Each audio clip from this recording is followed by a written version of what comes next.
This is testing out the old train whistle that Gary Gilmore gave me, which he said was a high note train whistle.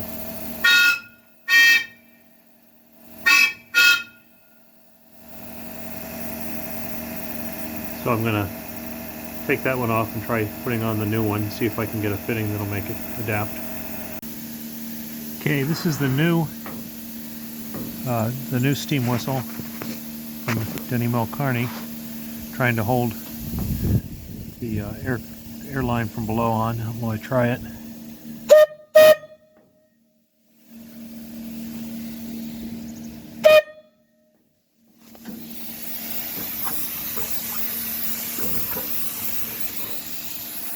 So pretty cool. I think it's quite a bit louder than the other one.